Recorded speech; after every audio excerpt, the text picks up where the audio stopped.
we wake, hear the birds and see the sun. Side by side our fears are done. Oh, the good times just begun. Oh, we know what we have, let's hold on tight. Found what we're looking for in life.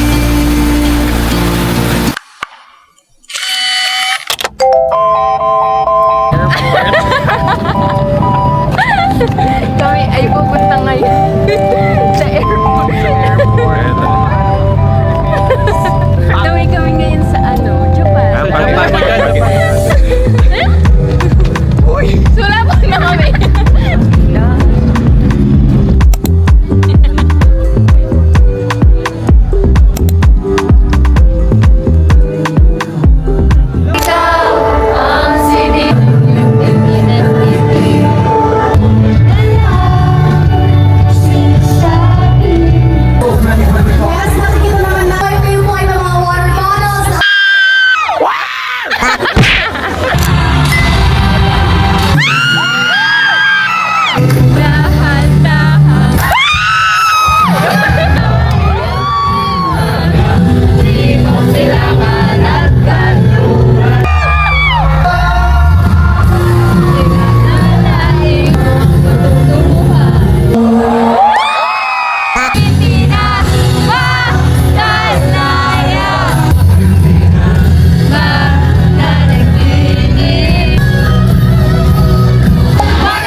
Hi guys! It's been a while and feeling ko hindi nyo naman mararamdaman na matagal na akong di nagva-vlog kasi mga 2 weeks yata yun hindi ako nagfi-film, hindi talaga ako nagva-vlog. So, this week pa lang ako nag-start na nag-vlog. Today is May 5 and it's currently 8:52 PM na. And umuulan ngayon guys. Di ko alam kung naririnig nyo pero umuulan.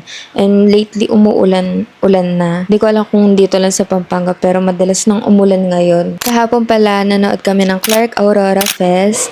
And pang second time pa lang namin yun. Dahil last year kami first time nanood. And nanood lang kami dahil sa Cup of Joe talaga. And this year nanood ulit kami dahil sa Cup of Joe talaga. And na-enjoy namin yung Clark Aurora Fest talaga ngayon. And last year din naman. Na-enjoy din namin. Pero grabe, sobrang bitin ng performance ng Cup of Joe. Yun pa naman yung pinaka-hinihintay talaga namin na OPM artist kahapon. Yun, mga 30 minutes lang yata sila nag-perform or ano. Di ko alam, basta saglit lang and sobrang bitin and yun lang. Sino dito yung nanood guys ng Clark Aurora Fest and kamusta naman yung experience nga? Pero kami na-enjoy naman namin, yun nga lang sa Cup of Joe bitin. Dahil nga sila yung linolok forward talaga namin na band kahapon. Then yun, kahapon nakauwi na kami around 3 dahil sobrang traffic. Pero expected na namin yun na mahirap talagang pauwi. Dahil traffic, dahil nasa 86,000 plus yata yung nag-attend ng Clark Aurora Fest. So, expected na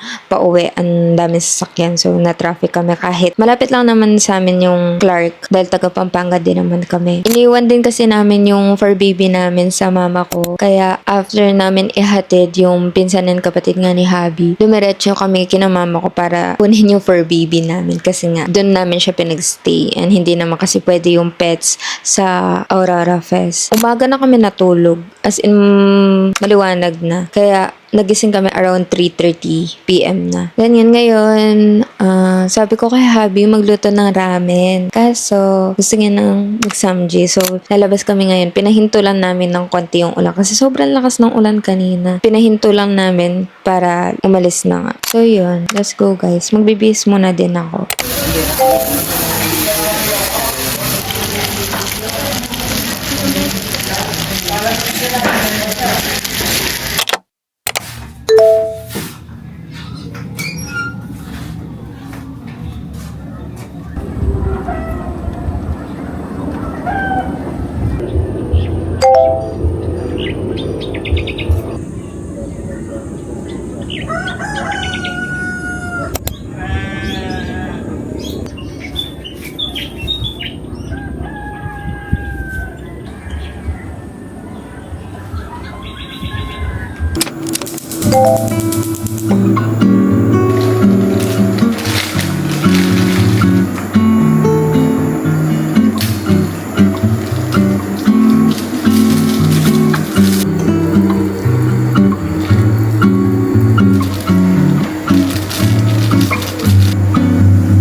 Hi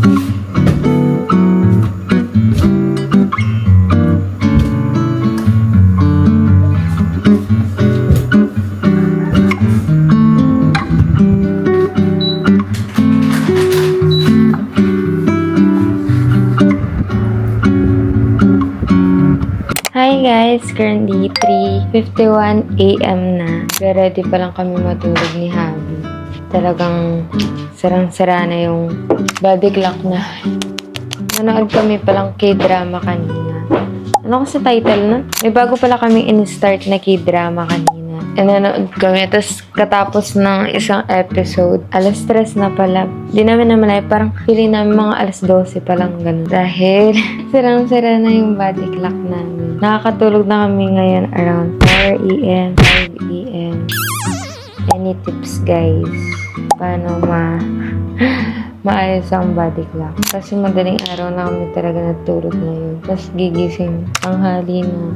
Gumawa pala ako ng night routine ngayon. Kasi usually hindi ko nga pala film yung ginagawa namin bago matulog. Kasi naroon akong nabasa na comment. Request nga i-film daw yung night routine. So, in-include ko ngayon sa vlog natin. Wala naman kasi kami masyado ginagawa bago matulog. After kasi mag-work, maghihilamos na din. Ito, skincare. Then, tutulog na. Ito pa rin yung ginagamit ko. Skincare, itong Lux Organics Miracle Repair na serum. Then, itong Celotex Hydration na moisturizer. Malaki na yung binili ko. 100 ml na to kasi naubos na yung isa kong ganito na Celotex and kakadating nga lang ngayon.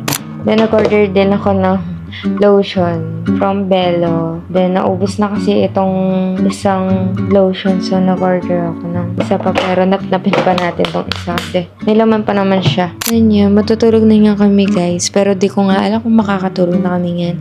Pero, 3:56 AM na. Pero, naghilamos na kami and nag-ready matulog. So, gana kami and magpapaantok. Pero, nag-start pa lang naman tong ganitong sleeping routine na maabot na 5 AM nung Aurora Festival na umabot na 5 AM. Ba't ngayon nagtutuloy-tuloy? Nagtutuloy-tuloy, nakakatulog tuloy mga around 5 AM na nga, umaga na, grabe. Pero yun, see you guys tomorrow and let's sleep na.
Hi guys! Punta kami ngayon sa palengke then mag-grocery din kami dahil need na namin mag-restock kasi wala na kami stock na pagkain sa bahay. Pero baka magtaka kayo, parang kaka-restock lang nila Kasi yung last video ko, hindi naman pala last video. Pero kailan lang yun, nag-upload ako ng video na namalengke din kami and nag-grocery din, nag-restock, diba? Pero ano na kasi yun, matagal na yun and nasa 2 weeks na din kasi ako hindi nagpa-vlog kaya hindi halatang naubos na yung pagkain. Pero yun, sobrang gloomy pala ng ano ngayon, ng weather. As in, makulimlim. Then, umulan din kanina. Di ko alam kung tag-ulan na ba, pero May pa lang eh. Sorry kapag ganun kasi, di ba, June or bandang July pa umuulan, pero ngayon, May. Kapasok ng May, umuulan na dito sa Pampanga. Di ko alam kung sa ibang lugar, pero dito sa Pampanga, lagi na makulimlim ngayon and umuulan. Ayun, basa pa yung hair ko kasi nagmadali kaming umalis kanina ni Habi dahil after namin kumain,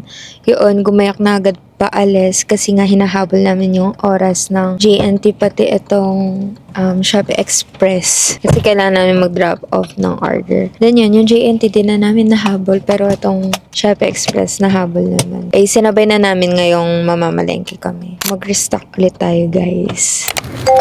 너의 곁에 있을게 짙은 어둠이 드리워도 우리가 함께 헤쳐나가다 보면 그 무엇도 우릴 방해할 수 없어 널 위해는 모든 걸 다 내어줄게 Star, star, 오늘따라 눈을 떠 Star, star, 밝아 보이는 저들도 Star, star, 분명히 늘었겠지 안아줄게 Nakauwi na kami, guys. Ito lahat, yung mga pinalengke and grocery namin. Konti lang naman yung grocery, pero madami kaming pinamalengke. Bumili kami mga gulay. Tulad nitong repolyo, ganyan. Kasi magsusopas kami mamaya. Kasi nakakami susopas kapag tag-ulan. Masarap yung sopas pag tag-ulan. Tapos bumili din kami nitong green onions. Kasi try namin magluto ng kimchi jjigae. Sarap din kasi siya kapag umuulan, diba? Then, mga aromatics lang, bawang. Madami na yung binili namin bawang. Tapos, mangga. Yung nakita mangga si Habi, sobrang hilig sa mangga. Then, yun, nag-grocery lang kami ng ng pasta, pati yung pasta pang pesto, bonara, at saka yung isa, pasta na pang sopas nga naman. Wala na. Yun lang. Yun lang yung pinamalengke namin. Bumili din kami ng konting meat. Tapos, isda din. Para pang ulam. Then, yun lang. Yun lang yung pinamalengke namin.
guys, nagluto ako ng sopas. Pero first time ko lang nagluto ng sopas. Let's see kung ano masasabi ni Habi sa luto. Bagay kasi yung sopas sa maulan and gloomy na panahon. So, kahapon, naisip na namin yun na magluto ng sopas. Pero wala kasi kami ingredients. And sakto ngayong nag-restock kami. Bumili nga kami ng ingredients sa pang sopas. Pero hindi na kami naglagay ng manok. Okay na yun.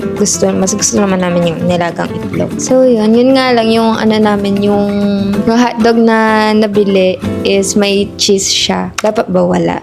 Hindi ko din alam. Dapat ba walang cheese kapag nagsopas? Pero yun. Kain, guys. Ano masabi mo? Sarap. Mainit bagong luto. Kain!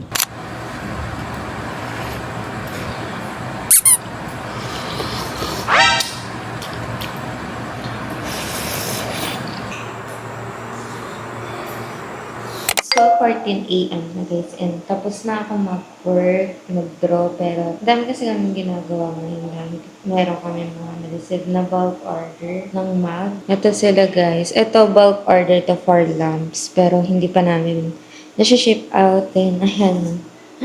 Ang gulo ng working table namin.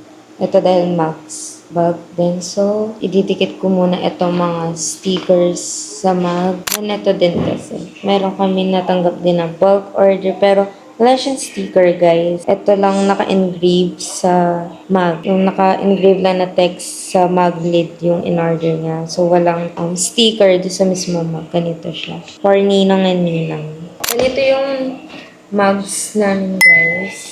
Meron kaming white and black na personalized Nordic mug. Lalagay ko na lang yung link sa description box.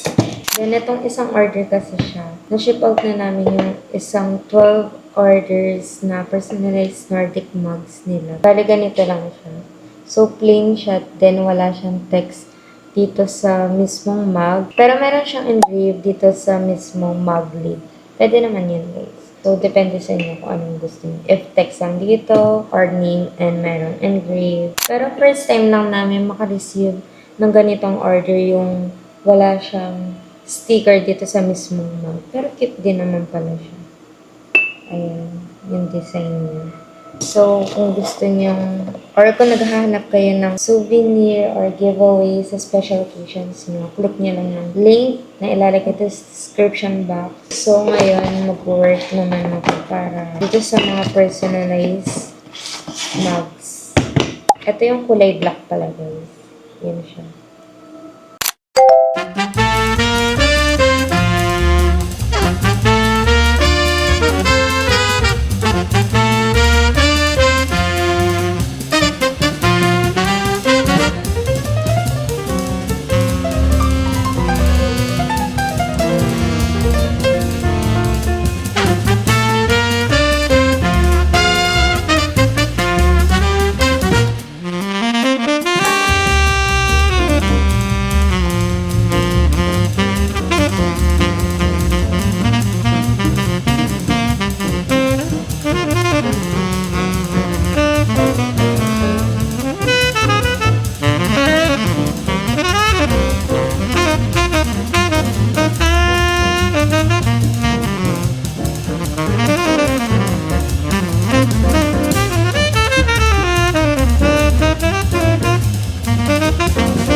Good afternoon, everyone. It's garden time and mapapansin nyo wala na yung sunshade, guys, dito dahil nga lately, ang lakas ng hangin dito sa amin. Then, kagising namin, nakita na lang namin, sara na yung sunshade. Pero nag-order na kami ng bagong sunshade, pero hindi pa namin siya nalalagay. And bago namin kasi din ilagay, to give you an update sa mga tanim natin, hindi sila naging okay. Yung mga bago na tanim namin na kamatis, ganyan. Diba hinukay siya ng mga dogs namin? So, ngayon, naranta sila. So, ngayon, papalitan namin sila. Bibili natin kami ng bagong mga punla ng kamatis. Etong talong, yan, papalitan na din namin sila, guys. Kasi, hindi na sila okay. Luma na sila. Ayan, as you can see, guys, hindi na talaga okay yung mga talong. Pero etong mga sili kasi okay pa naman, guys.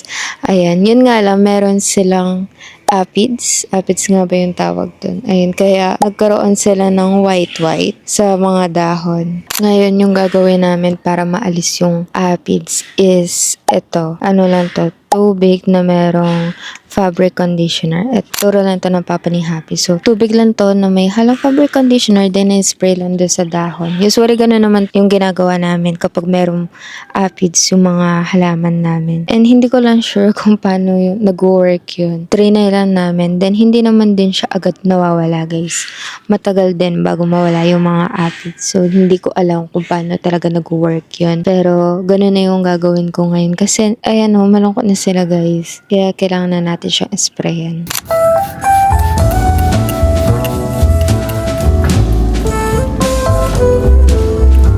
Itong red chili, guys, hindi naman namin sprayan kasi pipitasin na muna namin itong mga bunga yan. Ayan, madami na siya. Mga bunga, ayan, nakaret. Yun nga lang, malungkot yung dahon na kasi na meron silang aphids.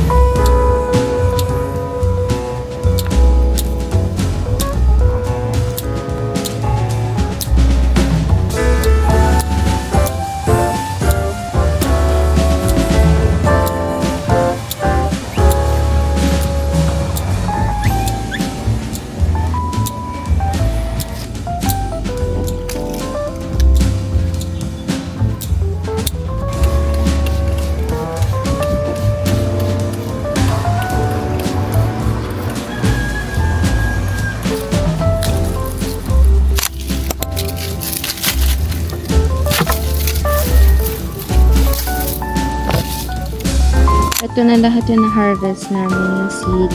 Gagawin namin itong chili paste. Yan, para hindi masaya. Kasi di naman namin mag-gamit lahat naman. Then, ito naman yung update sa okra, guys. Yung okra, okay naman siya. Sa laki na niya. Nga lang, ito mga kamatis. Ayun yung nangyari. Ito yung isa. Ito mga to, lumugit sila pero hindi din healthy yung pagkaano na. Hindi din healthy. Kaya papalitan din namin lahat ng mga tinanim namin na kamatis. Nag-order na lang kami, guys, ng pagkain for dinner. Kasi hindi pa talaga kami na-lunch, guys. Ano lang, yung natirang sopas kagabi, yung kinain namin. Nag-order kami ng seafood hunters. Wow! Sarap. Open. Grabe, ang sarap. Naamoy ko na. Wow! Ilang beses na kami kumain sa seafood hunter, guys. And yung mga family namin, doon namin usually dinadala. Pero ang tagal na din namin hindi nakakakain ulit doon. Kaya nag-order na lang kami. And na-deliver dito. Kasi hindi naman kami nababanda doon. San Fernando pa to galing. Tapos ang tagal ko na din nagkikrave ng seafoods. Kaya nagluto kami, alam ko last vlog yata, yung nagluto kami ng seafoods. Pero hindi masyadong satisfied kasi maliit lang yung crabs, as in super liit. Ito kasi meron na siyang crabs, meron malaki yung crabs, meron pang hipon, meron pang scallops, tahong.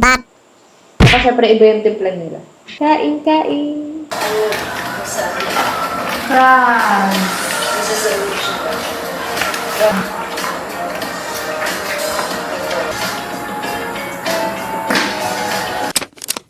Hi Hi guys! And it's currently 10:29 p.m. na. Ngayon parang ako nakapag-vlog for this day kasi sobrang nabusy kami for this day kasi naglaba kami, tapos naglinis, ako pinalaguan ko pa yung fur baby namin, yun. And kakatapos lang namin kanina kasi ang dami namin dinaban kasi 2 weeks kaming hindi nakapaglaba kasi nga nasira yung jetmatic namin kaya ngayon pa lang nalabahan lahat ng mga damit. Today, magluluto kami ng kimchi jjigae.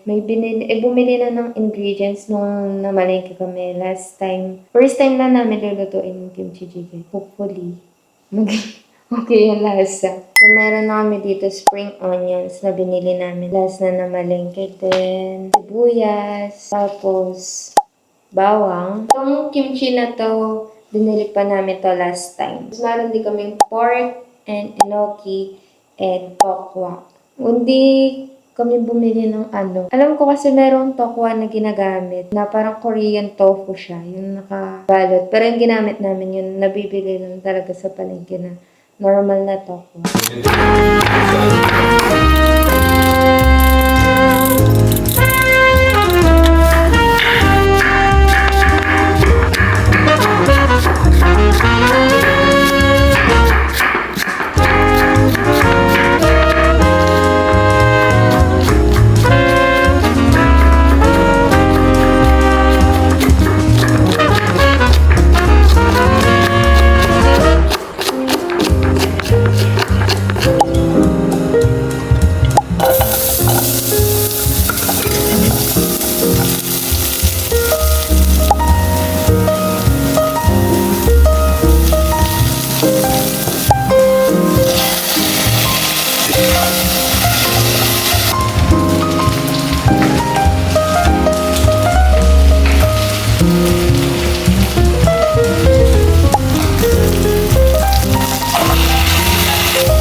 It's 4:27 AM na guys. And ito, nagpalit kami ng bedsheet kasi sinabay na din namin sa labahin namin kanina yung last na bedsheet namin. And buti na lang na to yung comforter kasi kanina lang din namin linabahan. Pero bagong bili pa lang naman kasi siya. And yun, finally naka-comforter na kami kasi gusto ko talaga naka-comforter kasi ang ganda niya tingnan, di ba, sa kama yung parang nakaangat yung ano niya kapag naka-comforter. And yun, sakto din kasi naka-aircon na din ngayon kaya pwede na mag-comforter. Dati kasi wala pa kaming aircon kaya hindi talaga bagay yung comforter kasi sobrang init nun. Nag-edit din pala ako ng vlog, nag-transfer na ako ng mga videos sa laptop din. Nag-start na ako nag-edit kahit papaano nakapag-edit na ako ng ilang minutes kasi tatry natin siya i-upload this Sunday pero di ko sure if ma-upload siya this Sunday kasi yun, Saturday na ngayon and tignan natin kung makapag-edit ako. Matatapos ko siya buong araw dahil Sunday na kinabukasan. And dito ko na din i-end itong vlog na to guys.